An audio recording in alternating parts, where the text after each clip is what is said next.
কিরে গণেশ, আর কত ভেতরে যাব বল দেখি। হাঁটতে হাঁটতে তো প্রায় অনেকটা দূরে চলে এসেছি মনে হচ্ছে। দাদা, আমার মনে হচ্ছে বনের দক্ষিণ পাশে না গিয়ে উত্তর পাশে চলে এসেছি। না না, তা কি করে হয়? আমরা তো নিতাইদার বলা মতো হাঁটতে হাঁটতে আসলাম, কিন্তু একটা গাছও তো দেখতে পেলাম না কাটবার মতো। আমার কি মনে হয় দাদা জানো, নিতাইদা আমাদের সাথে চালাকি করেছে। তোর আসলে মাথায় শুধু উদ্ভট চিন্তা ভাবনা। এটা তো আমাদের রুজি রুটি নাকি বল? হ্যাঁ তা ঠিক, কিন্তু কি করব বলো, সেই কখন থেকেই হেঁটে যাচ্ছি।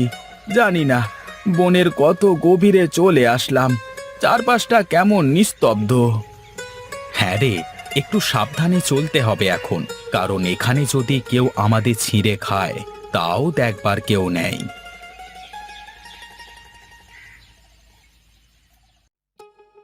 ওই তো, ওই যে একটা গাছ দেখতে পেয়েছি, চল ওখানে গিয়ে গাছটা কাটা শুরু করি।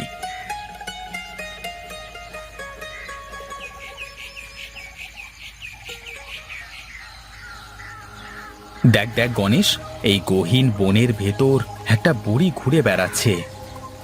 দাদা চলো গিয়ে দেখি কি ব্যাপার। আরে না না, তুই শুনিসনি? বনের ভেতরে ডাইনিরা বুড়ি সেজে ঘুরে বেড়ায়। ভালোই ভালো এখান থেকে চল পালাই।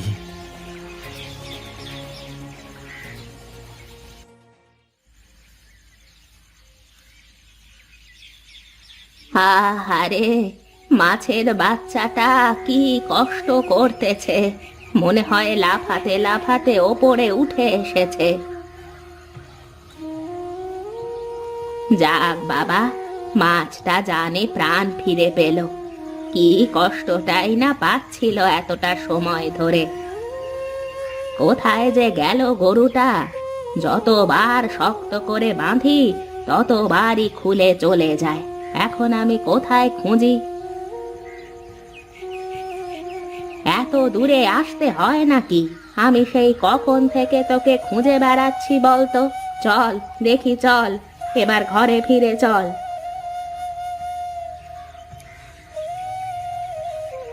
সারা দিনে তো বেশ খেয়েছিস, এবার আমাকে একটু খাওয়ার জন্য দুধ দে তো দেখি। আমিও যে না খেয়েই আছি।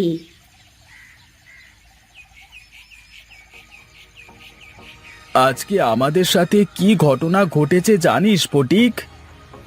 বারে, আমি কি তোমাদের সাথে ছিলাম নাকি যে আমি জানবো কি হয়েছে? বলো দেখি দাদা।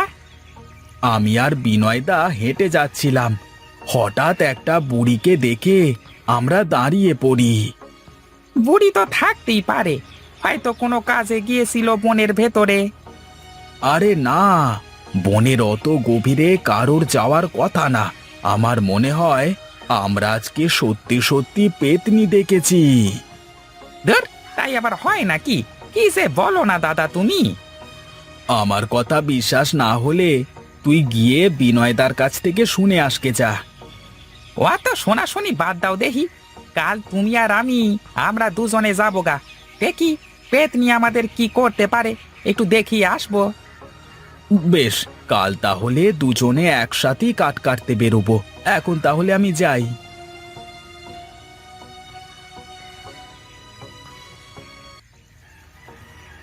কই গো গণেশ দা, সেই কখন থেকে হেঁটেই যাচ্ছি, কিন্তু কিছুই তো দেখতে পাচ্ছি না।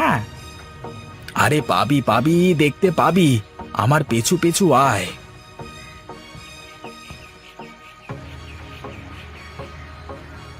ওই দেখ ফটিক, সেই বুড়ি। তাই তো, আমারও তো বিশ্বাসই হচ্ছে না গো। এই গহীন বনে বুড়িটা কি করে গা?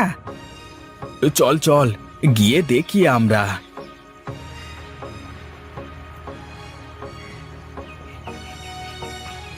হ্যাঁ, বলেছিলাম না দাদা, ওই দেখো, ওটা কোনো পেতনি না গো, মানুষ।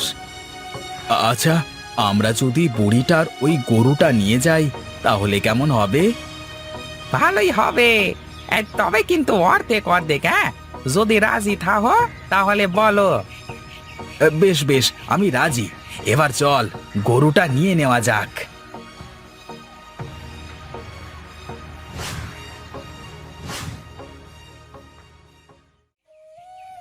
আজ 2 দিন হয়ে গেল কিছুই খায় না।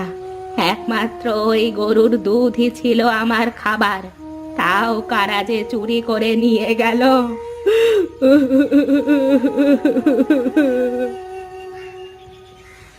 ভয় পেও না বুড়িমা, আমি তোমার কোনো ক্ষতি করব না।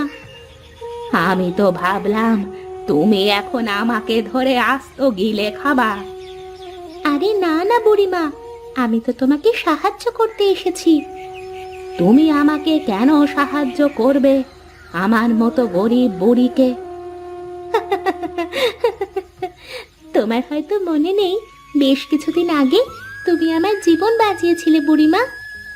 আমি তোমার জীবন কিভাবে বাঁচালাম আমার তো কিছুই মনে নেই। হ্যাঁ হ্যাঁ, এবার মনে পড়েছে আমার সব। এখন বলো বুড়িমা, আমি তোমাকে কিভাবে সাহায্য করতে পারি? আমার তো খুব ক্ষুধা লেগেছে, ঘরে যে দানা পানি কিছুই নেই। কারা যেন আমার ধবলিকে চুরি করে নিয়ে গেছে। কিন্তু না বুড়িমা, আমি তোমাকে সাহায্য করব। হে মা, এ তো সোনালী মাছ, এই মাছের যে অনেক দাম। হ্যাঁ বুড়িমা, আমি তোমাকে রোজ এমন সোনালী মাছ দেব। তুমি এগুলো বাজারে বিক্রি করে তোমার ইচ্ছে মতো চলতে পারবে, খেতে পারবে। তোমাকে যে কি বলে ধন্যবাদ জানাবো। যাও, আমাকে ধন্যবাদ না দিয়ে এই মাছগুলো বিক্রি করে তুমি তোমার ক্ষুধা নিবারণ করো গে।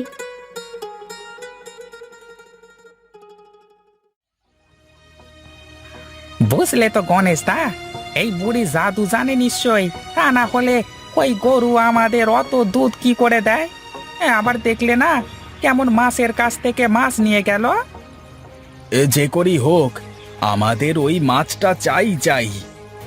বেশ, তাহলে আজকে রাতে এসে আমরা সবাই মিলে পুকুরের সব মাছ মেরে নেব, আর ওই মাছটাকে আমরা দুজনে নিয়ে একটা পুকুরে রেখে দেব, কেমন?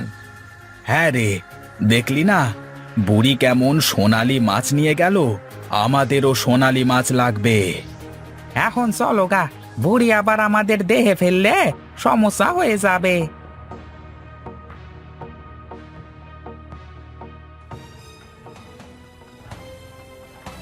বলি, ও টুনা, কোথায় গেলি রে?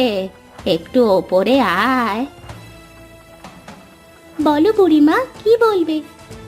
সর্বনাশ হয়ে গেছে রে, যারা আমার ধবলিকে চুরি করেছে তারা তোমার খোঁজও পেয়ে গেছে। আজই রাতে ওরা তোমাকে মারতে আসবে। এ তো মহা বিপদ, এখন তাহলে কি হবে? আর কি হবে, আমি তোমাকে এখানে আর থাকতে দেব না। আমি তোমাকে নদীতে নিয়ে যাব। আমার এত বড় শরীর তুমি কিভাবে নিয়ে যাবে বুড়িমা? তোমার জন্য আমি সব করতে পারি, তুমি শুধু তোমার ওজনটা একটু হালকা করার চেষ্টা করে আমার কাঁধে উঠে বসো।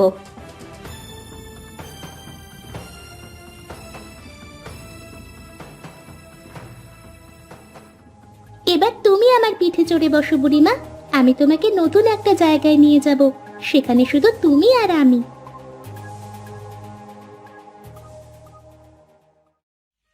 এই যে দেখতে পাচ্ছ বোন, এখানে তুমি থাকবে। একটু দূরে গেলেই একটা গ্রাম, পাশেই হাট বাজার সব আছে। আমি তোমাকে রোজ যে মাছ দেব, তুমি সেগুলো বিক্রি করে সুন্দর করে বাঁচতে পারবে। বারবার তুমি আমার জন্য শুধু কষ্ট করছো।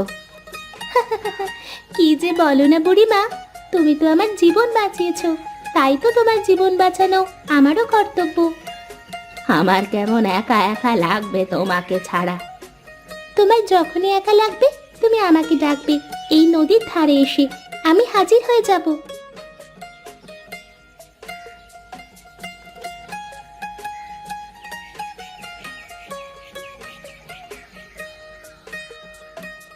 কই গো আমার টোনা, তুমি কোথায়? বলো বুড়িমা, কি বলবে? তোমাকে খুব দেখতে ইচ্ছে হচ্ছিল, তাই তোমাকে ডাক দিলাম। এখন তো তোমার সব কিছু হয়েছে, তোমার তো আর কোনো কষ্ট নেই বুড়িমা। আমার শুধু একটাই কষ্ট, তুমি যদি আমার সঙ্গে থাকতে। তা আবার হয় নাকি? আমি তো মাছ, আমি কি করে তোমার সঙ্গে থাকবো? তবে হ্যাঁ, তুমি যখনই আমাকে ডাকবে আমি তখনই তোমার সামনে এসে হাজির হব।